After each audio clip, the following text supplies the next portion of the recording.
ملي كنمشي لكازا كنسمع ديك السير انا بيدي كنبغي نجري. Nous on les connaît. Ok, Homa ils nous connaissent pas. Ils vont nous connaître. Ils vont voir qui on est. Yes.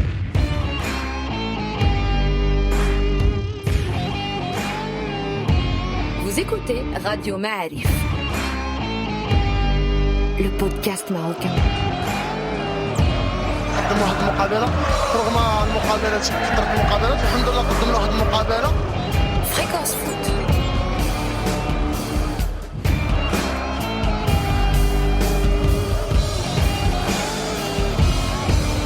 Libre sur le web. Bonsoir les amis, bienvenue sur Radio Ma'arif, c'est le podcast foot. Alors on va commencer par des remerciements. On va faire comme dans les chaînes officielles et les médias bien installés. Alors on n'a pas de sponsors à remercier, il n'y en a pas. Par contre on peut remercier les auditeurs, on peut remercier tous ceux qui écoutent les podcasts, qui les partagent, que vous soyez coincés au boulot, dans les embouteillages, que vous fassiez la vaisselle, du sport. C'est un moment qu'on vous propose dans vos oreilles depuis nos studios de Radio Ma'arif. On voudrait aussi remercier les chaînes allemandes qui nous ont bien aidé à suivre cette Coupe du Monde. Je ne sais pas ce que vous en pensez, mais s'il y avait eu un mois de plus, je pense qu'on aurait appris l'allemand. Et je vais remercier les deux invités d'aujourd'hui. Alors le premier est Empereur, directeur du site yabiladi.com, connu sous le nom de Bouchtajbli, c'est Mohamed Zouak. Marhaba bik. Bienvenue mon ami. Bonsoir à tous. Le deuxième invité s'appelle Mheido83 et il est fondateur de son compte Twitter, c'est ça? C'est ça, exactement. Oui. Eh ben, on est là pour parler de cette finale, France-Croatie, la grosse cote, quoi. Personne la voyait au début de la compétition. On va parler surtout de la France parce que, si Mohamed, je crois que tu es un spécialiste de cette équipe. Alors, est-ce que la France est imbattable? Il y a une impression de force qui se dégage de cette équipe. Je ne sais pas comment l'analyser. Alors déjà, tu dis spécialiste. Je suis pas sûr que je sois spécialiste de cette équipe. J'ai plus l'impression que tu m'as invité parce que je suis j'ai la nationalité française. J'ai l'impression d'être un petit peu comme au-delà des papiers. Tu as une affection pour cette équipe. Non, bien sûr.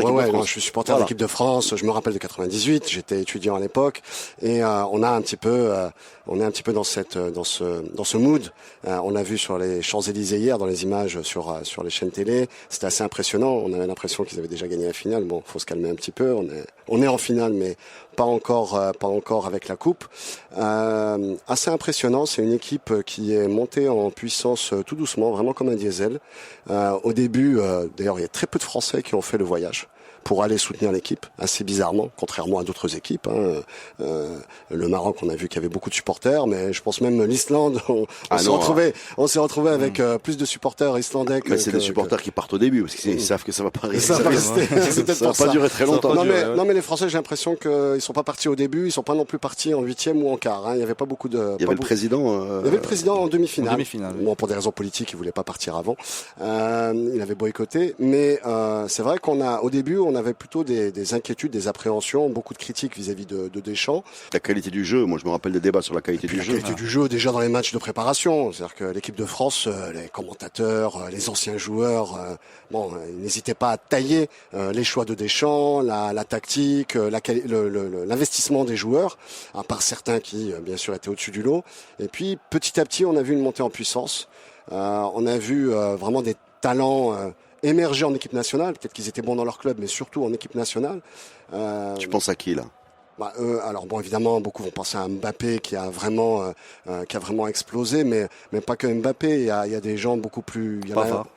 Pavard, par exemple. Enfin, quand tu as des défenseurs qui arrivent et qui marquent et puis en plus qui tiennent leur. Mais ça, tu es en train de toucher un point. On a l'impression que c'est une équipe. Qui a incroyablement, qui a en elle une espèce de force, je sais pas si c'est la haine de la défaite ou le goût de la victoire, de combativité. Voilà, ça marque sur coup de pied arrêté, ça marque par Umtiti, ça marque par Varane, ça marque par Pavard. Kanté, Pogba au milieu de terrain, c'est monstrueux. Tu as la touche technique exceptionnelle avec Mbappé, mais derrière, ça donne vraiment une tête de champion du monde, non? Je pense que le problème avec cette équipe de France, c'est c'est qu'on se dit que le potentiel d'Yalom à 100%, on le voit pas encore. Ouais, je suis d'accord, je vois ce que tu veux dire. Et c'est ça le problème quand les Français, avec l'équipe de France et les spécialistes, c'est qu'ils disent que Deschamps ne fait pas jouer cette équipe comme il se doit. Sauf que Il y a même des gens, excuse-moi, je te relance là-dessus, il y a même des gens qui disent que par rapport à la génération qu'il a, c'est-à-dire Griezmann, qui est énorme en Espagne, Mbappé, qui est clairement, voilà, etc. Il y avait à l'époque Dembélé qui était transféré. Ouais, Coman, il se disait peut-être c'est pas la bonne personne pour tirer le maximum de cette génération, parce que c'est un entraîneur un peu conservateur.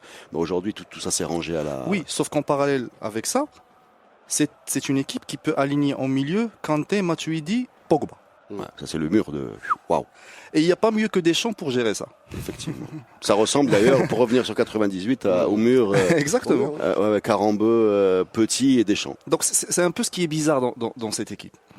Et je reviens sur ce que disait Mohamed, c'est qu'il y a des joueurs qui ont peu confirmé ou bien explosé dans la Coupe du Monde. Moi je pense à un joueur spécialement, c'est Varane. Ouais. Parce que Varane en Coupe du Monde, ça m'a fait de l'édition. Bah, ça n'a rien à voir avec le Varane qu'on connaît de la Coupe du Monde. D'ailleurs, pour les Français, c'est Hummels. Exactement, Varane, exactement. C'est 2014, c'est le but contre l'Allemagne. C'est lui. Il s'est promené dans les airs. Exactement. Mais tu sais, une Coupe du Monde, enfin, moi j'ai eu la chance parfois de suivre des compétitions africaines, faire des compétitions comme ça sur 3 semaines. Les histoires se créent. Les joueurs changent de statut, le regard qu'on porte sur eux il change, et la sauce elle monte ou elle ne monte pas. Et tu te rends compte aujourd'hui que la façon que tu as de regarder un type comme Pavard, même s'il n'a pas été super en demi-finale, après son geste complètement fou de huitième contre l'Argentine, la façon que tu as de regarder Umtiti, que tu voyais comme l'adjoint de Piqué, ou Varane, que tu voyais comme l'adjoint de Ramos, Hernandez, que tu voyais comme quelqu'un qui avait hésité entre 2 sélections, voilà, etc. Pogba, que tu voyais comme un surdoué qui confirme pas. Aujourd'hui, tu les vois plus pareils. Et c'est ça, une compétition comme ça, c'est une compétition qui révèle des équipes, enfin des joueurs. Et c'est comme une histoire qui s'écrit. Et on a l'impression qu'on la regarde. C'est aussi un alignement des astres. C'est que en fonction du parcours, tu as aussi des joueurs d'autres équipes qui ont brillé. Mais bon, ça s'est arrêté avant parce que il y a le collectif qui ne va pas jusqu'au bout. Bon, on se rate en poule ou on se rate en 8e de finale. Et puis on oublie un petit peu. L'avantage de l'équipe de France, c'est qu'ils ont été efficaces. C'est-à-dire que le système de jeu a permis, à la fois défensivement, d'être très solide. Ils ont quand même réussi à montrer de belles choses progressivement en montant en puissance. Et puis en attaque, on a l'impression qu'on a des très bons joueurs. Bon, à part Giroud, peut-être qu'on y reviendra, mais de très bons joueurs. C'est un super défenseur, Giroud. Voilà, mais le problème c'est qu'il n'était pas prévu pour ça. Il y a une erreur de casting. Non. Encore une fois, je vais revenir à dire que cette équipe, elle est bizarre. Oui, elle est bizarre. Je suis d'accord. Parce que on est sûr de ça. C'est une équipe qui est très solide. Oui, ça on est d'accord. Elle rend les adversaires faibles. Mais c'est une équipe qui a pris 3 buts contre l'Argentine. Oui. Contre l'Argentine, peut-être la plus faible de l'histoire. Ouais. C'est le seul moment un peu de folie dans son parcours. Giroud, il est peut-être faible, mais dans son rôle, dans cette équipe de France, il est bien. Et pour Deschamps, il est encore très bien. D'ailleurs, il a refusé de le sortir après sa blessure au mollet. Zama Deschamps, d'abord, j'ai un doute, je tu refais de la Coupe du Monde sans Giroud, si tu lui ramènes Cavani ou un gros neuf. Non, mais il y a quelque chose entre eux. Exactement. C'est une équipe tout ce qui est encore bizarre par rapport à cette équipe. Pogba rappelle la Coupe du Monde. Ça m'a sur beaucoup de discussions, d'émissions. Ma presse titulaire. Oui. C'est vrai, tout le monde voulait qu'il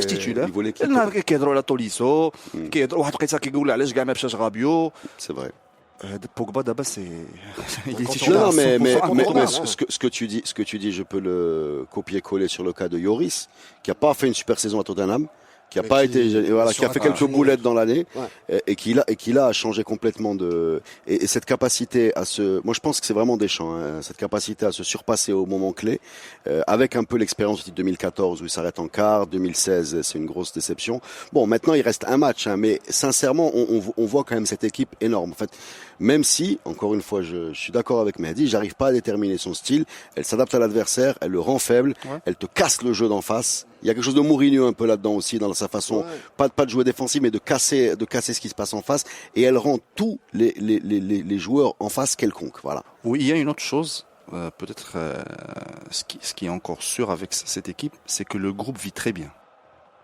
Et là, on revient, voilà. Et là, on revient à l'histoire de Rabiot, de Benzema. Exactement. Binethum, ils sont très bien. Lorsque tu vois les vidéos les joueurs, Pogba, ils sont très bien. D'ailleurs, on était très critiques vis-à-vis de l'équipe marocaine parce qu'il y avait le off où ils étaient très bien, il y avait une bonne ambiance. On était très critiques en disant non, mais il faut se concentrer. Les Français, on leur dit pas ça parce qu'ils gagnent. Exactement. On se dit non, c'est parce qu'il y a une bonne ambiance qu'ils gagnent. Ah, mais ça, je vais te le résumer. Tu sais, quand tu sors, tes parents, quand tu es aux États-Unis, ils te disent have fun. Au Maroc, c'est vrai. Alors, c'est une philosophie, mon ami. Je pense que le rôle de Deschamps, on peut le critiquer sur ses choix, etc. Mais le rôle de Deschamps, il est extrêmement important. Je sais plus si c'est Djorkaeff après le match hier. Je sais plus si c'est Djorkaeff ou bien Lizarazu qui dit ça. Je crois que c'était Djorkaeff. Et il avait raison. Deschamps aussi a changé par rapport à sa relation avec les joueurs. C'est-à-dire qu'avant, il était plutôt froid parce que c'est pas quelqu'un de très extraverti qui va arriver, qui va te prendre dans tes bras. Ouais, et là, on l'a vu. Ouais. Voilà. Et là, on l'a vu depuis cette Coupe du Monde où il y a vraiment un côté papa poule avec les joueurs. Il les prend dans ses bras, tu vois, il les serre. Surtout qu'ils sont très jeunes. Et surtout les jeunes. Hein, et il les prend et on voit vraiment qu'il est en train de créer quelque chose. Mais là où c'est dingue, c'est qu'il a changé les deux latéraux la veille de la Coupe du Monde. Ouais. Alors, on avait Sidibé et Mendy qui étaient blessés, pas blessés. Il y avait Kurzawa qui a fait les éliminatoires. Il change ces deux latéraux. C'est un gros changement et ça ne se voit pas. Enfin, c'est des paris gagnants. Il a un super effectif. Bah oui. C'est une équipe quand même qui a laissé Martial, qui a laissé Lacazette, qui a laissé Rabiot, qui a laissé Coman. Hadou, ils sont titulaires pratiquement. Qui ne fait pas jouer Fekir, qui fait pas jouer Fekir. Hadou, ce sont des titulaires. C'est le meilleur joueur du championnat de France. Moi, je vais te poser une question, c'est Mohamed, par rapport à les Marocains et l'équipe de France. Moi, j'ai regardé un peu les réseaux sociaux tout à l'heure. Ouais. C'est des rapports passionnels. Hein. Je veux dire, il y a des gens qui on sent que globalement il y a une fascination, répulsion, agressivité. On veut qu'ils perdent. Vous êtes des Français, si vous les soutenez, pourquoi vous êtes des Français. Enfin, on parle rarement de foot. C'est pas du tout une sélection sur laquelle on a le même regard que l'Angleterre, la Croatie. Parce qu'on n'a pas la même relation. Oui, chacun a ses sympathies, mais ça reste plus ou moins. Là, on est. Comment tu vis ça, toi? Tu le sens déjà? Mais ça s'inscrit en fait dans la relation avec dans l'histoire avec la France. C'est tout de suite déjà c'est la langue du colon, le français. Donc déjà même en rapport avec la langue, hein, même si on l'utilise sur Twitter, sur les réseaux sociaux, on peut utiliser le français. Il y a certains qui vont avoir un frein, une répulsion par rapport à la langue française, par rapport à l'histoire, par rapport à cette relation aussi de domination historique et économique. Et forcément tu peux pas en faire fi, c'est-à-dire que forcément, même en France, tu peux avoir aussi ce type de débat au sein même des franco-marocains où certains vont dire non, moi je suis marocain, je ne veux pas soutenir la France. En France même. D'accord. Donc ces débats-là, c'est aussi lié. Je te rajoute un élément dans ton développement. C'est aussi lié au fait que quand tu suis on suit beaucoup, enfin moi en tout cas, et beaucoup de supporters de foot francophones regardent les émissions françaises. Ouais. Voilà. Et il y a eu des débats, excuse-moi, bien pourris. Il y a eu des débats un peu dégueux, quoi. Quand tu les, non. Et si on ajoute à cela leur chauvinisme, parce que. Oui, mais ça c'est parce qu'on les comprend. Je crois que tout le monde. Hein. Oui, mais au moins ils sont un peu. Là, c'est juste que tu comprends le français. Les Espagnols, le pays argentin à la Messi. Le quoi? Le pays argentin. Qu'est-ce que ça veut dire le pays argentin? Le pays. Le joueur de Marseille. Le pays argentin. Le pays argentin. C'est Messi. Non, mais là, je Dimitri Payet. Le pays argentin. C'était une de l'équipe. Tu es tombé sur un abruti qui a fait la coupe. Mais c'est l'équipe. Ça devait être un jour de l'Aïd ou après le quart de finale, Varane est devenu candidat au Ballon d'Or. Non, mais il y a de l'emballement et puis il y a aussi c'est ça qui est particulier. Si on était en finale, je te garantis qu'on aurait proposé le Ballon d'Or pour nos 11 joueurs. Et même les remplaçants. La particularité de la France et des Français, c'est qu'ils sont à la fois capables des pires le côté paillet argentin. Voilà, donc on est capable du pire et en même temps ils sont hyper critiques aussi entre eux. C'est-à-dire qu'à l'époque en 98, Jacquet, il s'est fait éclater par les médias, par les supporters, etc. Là, par rapport à Cantona et tout à fait. Et Ginola. Là, c'est un peu la même chose. Avant, avec le Benzema, il y a eu toute une histoire et ça devient en fait des polémiques, ça devient des histoires nationales, des problèmes nationaux. Benzema, oui, non. C'est-à-dire qu'on s'inscrit. Moi, je vais te dire ce qui m'a dérangé dans l'affaire Benzema, sincèrement. Moi, je suis un peu distant, je suis pas supporter du Real. Je regarde la France vraiment gentiment. pas de sentiments violents ni dans un sens ni dans l'autre. Moi, je comprends très bien que Deschamps, il fait un groupe et il estime que Benzema, il a pas sa place dans le groupe. C'est un choix où il se met en danger. Je veux dire, il porte les responsabilités. Si ça va au bout, tout le monde va l'oublier. Si ça va pas au bout, tu vas le questionner. On a quelqu'un qui a gagné 3 Ligues des Champions, c'est quand même, ou 4? 3? 4. Ouais, bref. C'est pas ça la question. Moi, ça reste dans le sport. Comme après les commentaires qui sont venus se greffer sur ce choix sportif, quand tu entends un premier ministre, parler de machin, quand on arrive à ses origines, et là tu sens quelque chose qui n'est pas du sport, pas dans la tête de Deschamps, mais dans les commentaires, dans les commentaires. Et quand il y a des gens qui te disent ouais Anaïsna alors qu'il n'y était pas, là d'un seul coup tu commences à sentir une odeur qui est différente de celle d'un choix sportif qui existe dans toutes les sélections. Raoul n'a pas fait l'Euro 2008. Oui, mais le problème avec Deschamps, c'est que c'est pas qu'un choix sportif. C'est ça le problème. Juste avant. C'est un choix de groupe, mais c'est même pas. Il y a eu quand même aussi des choix politiques. Juste avant l'affaire Valbuena-Benzema, il y avait une période où Benzema avait, je sais pas, 1000 et quelques minutes sans marquer. Oui, c'est vrai. Toute la France disait Benzema Marsuchilab. C'est vrai. Et Deschamps, le seul qui était Benzema va jouer, et il jouait. Ouais. Et il ne marquait pas, il jouait. Donc sportivement, le gars, il est convaincu que Benzema Marsuchilab. Au Benzema, لعب مع هادو زعما كاملين غريزمان فاران ومتيتي لا معهم كيعرفوه. وتا اللي زعما اللي ما كيعرفوش في ليكيب ناسيونال كتلقاه كيلعب معاه في الكلوب ولا في الاكاديمي ديال ليون. ملي au fait, نهار خرجت ديك لا ديكلاراسيون ديال بنزيما في ماركا. D'ailleurs, il n'a jamais dit que Deschamps est raciste. Non, il a dit qu'il a cédé à une partie raciste. Après 2 jours, quand on détague la maison de Deschamps, le gars il est raciste. Le divorce était consommé, bien sûr. Moi, vraiment, je pense que avant ça, il y a quand même eu des interventions politiques, c'est-à-dire que le problème, c'est le climat politique et social en France qui vient s'inscrire, et le foot a une telle importance aujourd'hui en France, surtout depuis 98, mais c'est des débats qui sont complètement débiles. Quand on arrive sur l'équipe de France, black, c'est quand même un philosophe qui te sort ça. Quand tu as les menus halal. Oui, les menus halal qui rentrent dans le truc et tout. C'est là. C'est ça ce qui crée cette atmosphère autour de cette équipe. Alors, et l'autre problème, c'est que il y a eu Benzema. Bon, ok, pourquoi pas, il rentre pas dans le système, ou bien il y a un problème. Bon, il y a eu d'autres problèmes sur le hand, par exemple, où il y a eu quand même Karabatic, etc., où on a plus facilement pardonné. On va le dire, parce que les gens sont pas au courant. Karabatic a fait des paris illégaux. Il a été condamné. Et voilà, il n'a pas subi le lynchage. Alors que Benzema n'a pas été condamné. Et pas que Karabatic, il y a aussi. C'est l'équipe de Montpellier de hand. Exactement. J'ai oublié les noms. Mais revenons. Enfin bon, moi pour revenir à cette Coupe du Monde, je pense que Deschamps est pas raciste du tout. C'est un pragmatique. S'il peut gagner avec 11 Esquimaux, il va poser 11 Esquimaux. Mais il a pas de problème si on peut leur donner. Voilà. Mais Benzema donc va pas faire la finale. C'est Giroud qui va la faire. La France, pour moi, est favorite. Comment vous voyez cette finale? C'est-à-dire, est-ce que la Croatie a des arguments? La Croatie, je vous le rappelle, vient d'enchaîner 3 matchs aux prolongations. Ils ont un match de plus. Ils ont un match de plus, exactement. Et un jour de moins. Sans compter les pénaux. Et un jour de moins. Moi, je regardais la figure de Rakitic et Modric, j'ai l'impression qu'ils ont pris 10 ans depuis le début de la... Les zombies. Modric, kharj min al-hammam. C'est ça. Voilà, il y a... Bon, ça a l'air quand même déséquilibré. Est-ce qu'on peut imaginer quelque chose du suspense, hein, je sais pas. Surtout que déjà, sur le papier, il y a une sorte de on est déjà quand même... Objectivement, il y a un déséquilibre. C'est-à-dire quand on voit la solidité de l'équipe de France par rapport, sans même compter justement ces prolongations, ce match supplémentaire, on peut dire ça va être compliqué pour la Croatie. Bon, après, c'est vrai que cette Coupe du Monde est assez particulière. Et ils ont des ressources, les Croates. Voilà, ils sont venus aujourd'hui, ils sont fait bouffer par les Anglais pendant les 20 premières minutes. Ils en sont sortis avec un seul but de décalage. C'était miraculé. Mandzukic qui te sort cette demi-volée, dont Sezou qui termine. Mandzukic, j'ai l'impression qu'il était vieux au Bayern. Exactement. Non, mais c'est vrai, c'est un homme. Il a l'air d'avoir sur ses épaules un poids immense.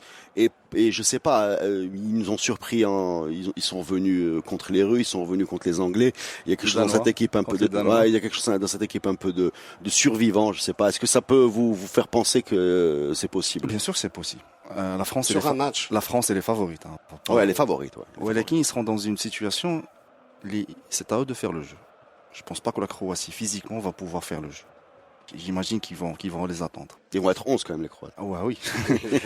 Et نبغي نشوف فرنسا en fait. Ouais, avec le ballon. Exactement. Ouais, je sais pas. Ouais. Ils ont les ressources. C'est-à-dire que c'est une équipe qui a effectivement plus joué l'attente, la défense, etc. Mais par moment a su être très opportuniste et a forcé le jeu sur un court instant. Hop, puis après, effectivement, ils reviennent en défense, ils laissent faire le jeu, etc. Et on l'a vu sur la Belgique. Voilà, ils ont marqué, ils ont fermé. Voilà, ils ont fermé, ils l'ont. D'ailleurs, ça n'a pas trop plu aux Belges et aux joueurs. Mais en même temps, Hazard et Courtois. En même temps, je pense qu'il y a aussi un excès. Il y a eu un côté un petit peu excessif de la part des Belges. Quand tu regardes les stats, il y a eu autant d'actions du côté globalement. Hein, il y a eu autant d'actions, il y a plus d'actions du côté français que du côté belge. Mais déjà, légèrement plus de tirs cadrés que de. Mais il y a eu beaucoup d'actions après le but quand même. Après le but, les Belges ils sont découverts. C'est des déclarations qui reflètent un peu un sentiment d'impuissance. Tu vas pas reprocher à l'adversaire sa stratégie. Bien sûr. Oui, bien sûr. Alors, en plus, c'est le foot. Hein. Si les Belges avaient été dans l'autre, s'ils avaient marqué, peut-être qu'ils seraient tous. C'est un peu le scénario d'écart. Bah voilà. Le Brésil face aux Belges, ils ont eu beaucoup d'occasions. C'est la Belgique qui passe. Après, il faut faire la différence. Moi, j'ai l'impression qu'on analyse toujours une seule équipe. C'est-à-dire les Français reculent, les Français ferment, mais les Belges poussent. Quand tu regardes par exemple le scénario de cette première mi-temps d'Angleterre-Croatie, tu as des Anglais qui ouvrent la marque, des Anglais qui sont très à l'aise, mais qui tuent pas le match. Les Croates ne refusent pas de jouer, ils sont menés. Quand les Anglais lèvent le pied avec un seul but de retard, il suffit d'une action.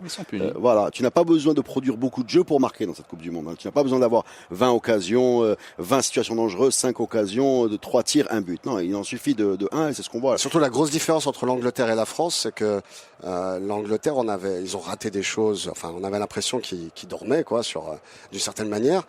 Et en défense, par exemple sur le but, notamment le deuxième. On a l'impression qu'ils étaient complètement lessivés, complètement ailleurs. À un moment, tu es obligé de réduire le foot un peu à sa zone de vérité, c'est-à-dire ta surface et la surface adverse. Disons tes 30 derniers mètres et les 30 derniers mètres adverses. Si tu veux rester sur cette comparaison entre la France et l'Angleterre, dans les 30 derniers mètres adverses, tu as Mbappé. Là, tu as Sterling, c'est pas le même standing, et c'est une différence de talent. La saute de concentration de Stones, c'est des choses qui sont. C'est une équipe qui est respectable parce qu'elle est à sa limite. Hein. Ils ont fait une demi-finale de Coupe du Monde. Oui, mais vu Zama le parcours de la Croatie, Zama, je pense que si l'Angleterre avait Zama un peu levé le rythme sur la deuxième mi-temps, c'est vrai. Les Croates, Zama ne pouvaient pas suivre. Et ils n'ont pas fait ça. On fait une petite pause et on revient pour la deuxième mi-temps de ce podcast foot. Vous écoutez Radio Ma'arif. Deuxième mi-temps du podcast foot sur Radio Ma'arif avec Mohamed Zouak et Mahdi Zkalaoui. On parle de cette Croatie là qui arrive en finale. Non mais c'est vrai, il y a quelque chose de ça va être le remake de la demi-finale de 98 où Thuram avait marqué 2 buts après que Davor Suker ait ouvert le score. Un pays. En deuxième mi-temps. Je crois que c'est le pays, si tu fais le ratio année d'existence sur résultat, est le plus brillant. Hein. Bah oui. Ouais. Oui. Et puis c'est un pays qui a donné, même dans sa version précédente à Yougoslavie, tellement de footballeurs que. غير la Croatie, sans parler de la Yougoslavie, غير la Croatie, زعما الكورية اللي دوزت هذيك البلاد واللي تفرجنا فيهم, زعما il mérite au moins une finale. Peut-être même une Coupe du Monde. J'espère que ça sera cette fois. Il faut militer pour que les années de Coupe du Monde, tous les 4 ans, on allège les calendriers. Les calendriers, qu'on enlève une coupe pour les pays qui en ont 2, ces coupes de la Ligue qui servent à rien, ou bien qu'on fasse que des allers, pas d'aller-retour sur la coupe. Enfin, qu'on trouve une solution, qu'on fasse sauter un tour. Je sais pas, il faut trouver une solution parce qu'on n'a pas envie d'avoir cette finale avec Modric fatigué. On l'aura. Ouais, on l'aura. Bon, on verra. Et j'ai une petite remarque là, je voudrais avoir votre idée là-dessus. Discretos, en toute décontraction, gentiment, la VAR a disparu. Alhamdoulilah, je vais pas m'en plaindre, mais est-ce que vous avez remarqué ça ou c'est moi qui... Après, il n'y avait pas d'action qui méritait peut-être le VAR. Le match Croatie-Angleterre. Le pied levé, moi j'aurais dit le pied levé. Écoute, je sais pas. J'ai l'impression que sur le pied levé. J'ai pas l'impression que c'est la nature des matchs qui a fait que le VAR a disparu.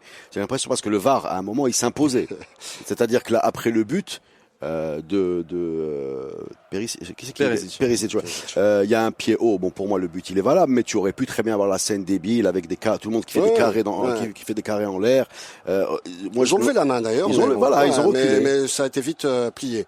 Et c'est vrai que c'est assez, mais pas que nous qui avons remarqué, hein. T'as beaucoup de commentateurs qui ont pointé l'absence du VAR depuis la sortie des matchs de poule. Mais ce qui alimente encore plus. Ça alimente encore plus la théorie du complot d'une certaine manière. J'espère qu'ils sont peut-être juste en train de s'améliorer. Ils sont en train de filtrer. La meilleure amélioration, c'est celle-là, ça fait l'enlève. Comme ça, on est tranquille. Peut-être que Kane des actions qui sont flagrantes, confirme le VAR. À ce moment-là, si elle est flagrante, c'est pas besoin du VAR. لا ما يقدر ما يشوفش l'arbitre. C'est pas la première fois. Exactement. Oui, il a كان شي حاجه اللي ça sert à rien d'en parler, ça fait on passe. Ouais, écoute, moi j'espère que c'est ça. J'espère surtout que les arbitres, je vois surtout qu'il y a peut-être une façon de se dire que la masse des polémiques qu'a généré le VAR au premier tour en fait a réglé très peu de problèmes et que finalement du foot comme on en a vu pendant ces huitièmes qui ont été très serrés, hein. C'est des matchs qui sont joués aux prolongations avec un but d'écart. Je pense qu'à part France-Uruguay 2-0, deux têtes, hein, peut-être je dis une bêtise, mais il n'y a pas eu d'équipes qui sont baladées, voilà.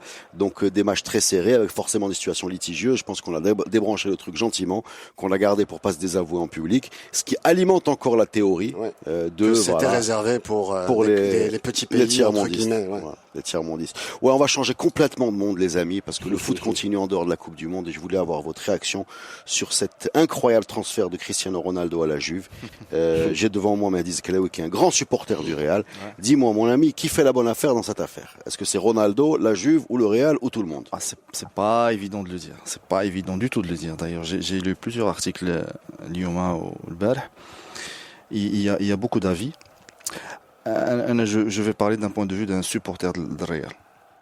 Déjà. De toute façon, tu vas avoir du mal à donner notre avis. En premier lieu. En premier lieu, Beda.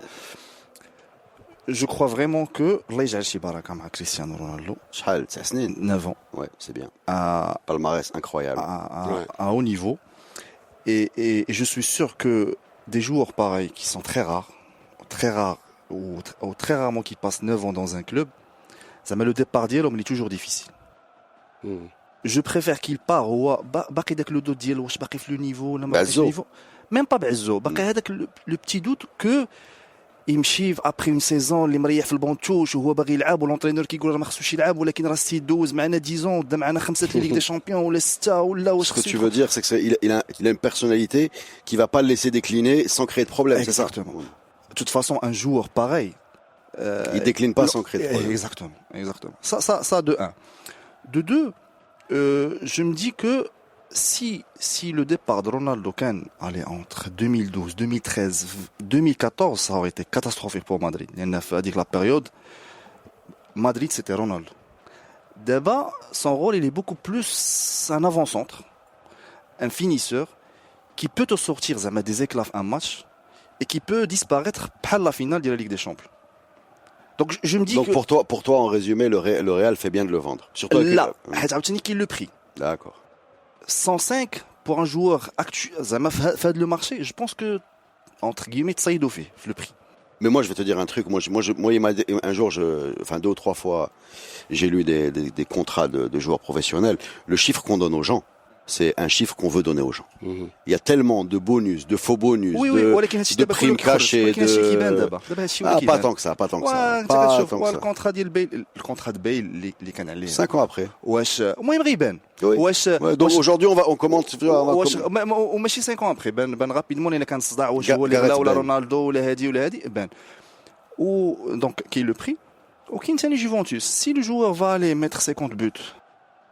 Bien sûr, Juventus a tiré le gros lot. Mais si le joueur commence à vraiment décliner, comme on le voit, ou commence à créer des problèmes dans le vestiaire, déjà il leur crée des problèmes à Fiat. Je pense que Nas di Fiat d'abord اليوم وقيلا صبحوا دايرين إضراب. علاش؟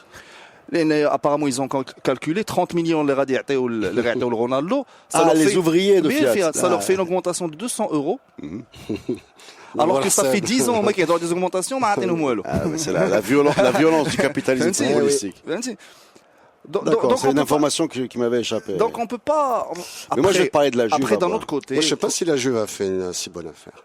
ils ont augmenté leur Au niveau, apparemment leur valeur de 30% de la bourse. ouais, la bourse, le merchandising qu'il va avoir derrière. Ils ont tout ça, chié oui. 1 million de plus غير من البارح Non, mais اليوم. moi, je veux pas qu'on parle de merchandising, sinon. لا واحد gagné ما فيهاش Ouais, السبورتيف. après, oui, bon, c'est. Moi, je Ça, suis ça pas là reste pour aussi commenter les génial. résultats sportifs, sinon il fait une émission sur Microsoft par rapport à. Mais غير ce que je voulais dire. Moi, ce qui m'étonne, moi, venant de la part de la Juve, qui pour moi, c'est un club qui est très sage dans l'image que j'en Ah avais. ouais, qui depuis l'achat de Higuain, Attends, non, mais c'est quoi la Juve? C'est un club qui écrase le championnat local, le championnat italien.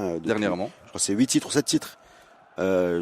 7 ou 6. En tout cas, ils écrasent. Voilà, ils écrasent et qui calent au niveau de la Ligue des Champions, soit en finale en 2015 contre le Barça, en 2017 contre le Real, cette année encore contre le Real. Globalement, qui arrive dans le top 8 et qui a du mal. Globalement, c'est je vais pas faire d'insultes à personne, mais C'est un top peu 5 européen. ouais, mais c'est un peu le cas du PSG qui achète Neymar pour gagner la Ligue des Champions. C'est-à-dire que tu achètes un joueur pour 3 matchs. Voilà, pour les 3 matchs qui vont se jouer vers avril-mai, les matchs où tu cales, tu achètes un joueur pour ces 3 matchs. Je suis désolé, mais j'ai quand même, parce que tu vas pas acheter Ronaldo pour gagner le calcio, tu l'écrases, tu vas acheter Ronaldo pour en demi-finale contre le Real ou contre, je sais pas, le Barça, le PSG, Chelsea ou je sais pas qui c'est qui va être là à ce moment-là. Ben tu as besoin de ce joueur-là pour te faire franchir ce palier-là. Donc tu te retrouves avec un investissement monumental, avec toutes les incertitudes. Est-ce qu'il va être blessé? Est-ce que tu vas avoir un bon tirage? Est-ce qu'il va pas prendre de rouge? Je trouve que c'est, je sais pas, moi, ce calcul-là, ولكن هذا ما je يمكنش suis pas convaincu. ولكن ما يمكنش تقول لي ما تهضرش على الميرشاندايزين وتقول لي ان انفستيسمون مونيمونتال لان si زعما on prend غير le côté investissement ça va être amorti زعما avec Ronaldo tu l'amortis واخا تجيبو تا امبولي تحط فيه 100 millions ils sont dettes C'est pas vrai, à ce moment-là, pourquoi un club marocain n'achète pas Ronaldo si c'est حيت pas 100 rentable? millions واحد Ronaldo ne va pas Si c'est jouer dans un rentable, club tu vas trouver marocain une banque qui va te وحيت ما financer. غيبغيش حيت هو ما غيبغيش Voilà. tu crois que les 100 millions زعما d'autres clubs ne pouvaient pas Moi, je le voyais aller aux États-Unis ou bien. c'est pas Ronaldo. Oui, Ronaldo en tout cas, ce bonhomme-là m'a tellement surpris. C'est-à-dire Exactement. tellement de fois, je me suis dit, il est fini, on le voit pas, et il arrive à te sortir 2-3 gestes que je serais pas surpris d'être de nouveau surpris. دابا Voilà. هذا هو le doute اللي باقي عند Qu'est-ce qu'il va donner exactement. Monsieur la Juve. Bouchtel, comment tu te positionnes dans cette dichotomie, j'ai envie de dire, fondamentale au Maroc, Barça, Real, Ronaldo, Messi, comment tu te places Moi, par je suis assez distant par rapport à. D'ailleurs, j'ai découvert un petit peu. C'est vrai que les choses ont beaucoup changé ces dernières années. Moi, je suis plutôt c'est dans les années 90 où j'étais vraiment supporter de clubs, etc. Donc, moi, j'ai pris un peu de distance, un peu Italie, mais surtout bon, j'étais plutôt OM. Je l'avais dit lors de la dernière émission. Donc, bon, moi, je suis un peu resté sur ce moment-là où finalement. Bon, il y avait le Barça un petit peu, mais ça avait pas cette ampleur que ça a aujourd'hui. Et c'est en arrivant au Maroc en 2007 où j'ai vraiment découvert cette ferveur, mais qui est peut-être d'ailleurs due au fait que la Botola est peut-être moins excitante et donc on a besoin par procuration de vivre des coupes d'Europe, etc. Il y a une ferveur de Botola. Là, il y a une ferveur le Botola, mais qui est insuffisante probablement par Il y a une rapport ferveur de Botola qui, pour moi, est miraculeuse. Par rapport Tant ce championnat est massacré par ceux qui l'organisent. Oui. C'est-à-dire que quand tu fais jouer les top clubs les jeudis à 17h et les lundis à Si tu les fais 15h, jouer, si tu les fais jouer. Si tu les fais jouer, que tu les fais jouer, ça se maintient, mais effectivement, mais quand tu vois, comment tu vois cette ferveur voilà, de l'extérieur? enfin, t'as des groupes de supporters spécialisés dans les différentes villes du royaume. Des Peñas. Ouais, les Peñas et tout ça. Enfin, terrible, moi, c'est surprenant. Je veux dire, c'est là où, Je trouve ça affreux. Moi. c'est là où tu vois qu'il y a un vrai besoin. Et d'ailleurs, ça rejoint un petit peu cette ferveur qu'on a eue à aller en Russie. Les Marocains ont besoin de vivre par procuration des émotions fortes. Via le foot, via d'autres sports, mais surtout via le foot, que ce soit avec nos équipes, nos clubs, l'équipe nationale, ou même avec d'autres. Et c'est même pour ça que dans la finale, tu vas avoir beaucoup de Marocains qui n'ont aucune relation avec la France et qui vont supporter la France, ou voir d'autres parce qu'ils détestent la France, ils vont supporter la Croatie. Mais pour eux, ça va être, c'est quelque chose où ils sont prêts à s'engueuler avec leurs voisins, avec leurs potes, etc. Parce que pour eux, ils ont besoin de vivre ces émotions. Moi, je mets au défi tout supporter marocain du Real ou du Barça qui dit Hena ou machin, je mets au défi ce bonhomme-là, quelle que soit la couleur qu'il a choisie, de me comparer les buts du Barça et du Real avec Metzalen, l'égalisation de Schmar contre l'Algérie. lui-même, je pense que la hauteur du bond qu'il a fait est 3 fois supérieure. C'est-à-dire que, je pense, bien sûr. c'est-à-dire qu'à un moment, tu as une limite par rapport à l'identification. Et quand effectivement on a commencé à chuter, et puis n'oublie pas, tu es assis comme ça tranquille. C'est Mohamed, tu es tranquille dans un café. Tu as 32 ans, tu as 28 ans, tu es là, tu te dis, ouais, j'aime bien le foot, c'est sympa, je vais choisir un club. Tu te dis, tiens, mais c'est du beau jeu aussi. 5 minutes après, tu choisis le Real et tu dis, on a 12 Ligues des Champions, on a 13 Ligues des Champions. Dans quel domaine de la vie tu peux te choper une gloire comme ça, Fabor, c'est là qui te passe au-dessus de la tête et que dont tu viens grappiller quelques miettes sans y être sans avoir une histoire très profonde. Il y a ce besoin-là. Moi, je le respecte ce besoin-là, mais parfois il m'agace un petit peu parce que parfois j'ai vraiment l'impression que ça va trop loin par rapport à des clubs qui savent même pas que tu existes. ديجا هاد لا كاتيجوري اللي هضرتي عليها ماشي هما كاع لي سوبورتر كاينين دي سوبورتر د الريال اللي عاشوا لا بيريود اللي ما كان فيها والو ولا ميم شوز بور لي سوبورتر كاين شي حوايج يطلع بيان سور سي لي ريزو سوسيو ولكن كاين ثاني لوط كوتي راه هذا اللي كيقول عندي 13 ليغ دي شامبيون راه كيدوز عام ما كيدي فيه والو كيولي ولا غيزي كلشي شاد فيه علاش ما درتو والو في الخدمه كلشي كيهضر معاه وما درتو والو هذا العام وهذه دونك راه فعلا راه عنده باش نقولوا باش يعق ولكن راه اون سيزون ما كيدي فيها والو سكي اون سيزون نورمال لان ما يمكنش الفرقه تبقى دي شاك اني لا ليغ دي شامبيون راه كاع الشدان ديال العالم Alors, est-ce que la Juve va gagner la Ligue des Champions avec Ronaldo là? Est-ce que vous croyez que cette Je sais pas, moi je est-ce que la Juve va gagner la Ligue des Champions peut-être sans Ronaldo, c'est possible. Oui, c'est possible. Oui, c'est possible. C'est possible. Ouais. Alors si tu ajoutes Ronaldo qui est le buteur waqala dit les 5 dernières Ligues des Champions. Moi, je vais te dire l'impression que j'ai, ça va te faire plaisir, toi qui es supporter du Real. J'ai l'impression que dans la configuration du Real qu'on avait ces dernières années, c'est-à-dire avec Zidane sur le banc, Cristiano comme ça, enfin l'équipe qui a pas bougé quasiment depuis 3 ans, j'ai l'impression que personne pouvait gagner la Ligue des Champions à part eux. C'est un petit peu l'impression que. Et là, le départ de Zidane, le départ de Ronaldo rebrasse un petit peu les. Et d'ailleurs, le départ de Ronaldo, pour moi, donne un nouvel éclairage au départ de Zidane. Je pense que c'était quelque. On en parle.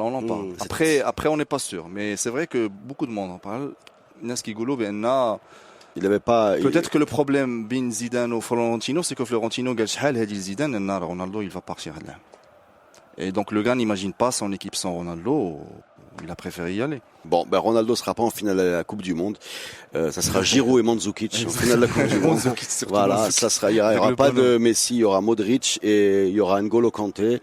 Il y aura Mbappé, Rakitic. Il y aura la présidente de la Croatie. Perisic, la présidente de la Croatie, la présidente de France, je pense aussi. Il y aura le président de France sera là, mais le défenseur du Beşiktaş, de la Croatie. Vida, voilà. Le très sympathique Vida. Voilà, c'est eux qui vont soulever la Coupe du Monde et c'est un plaisir. On se retrouvera après la finale pour un nouveau podcast. Merci les amis et bonne fin de soirée. Merci.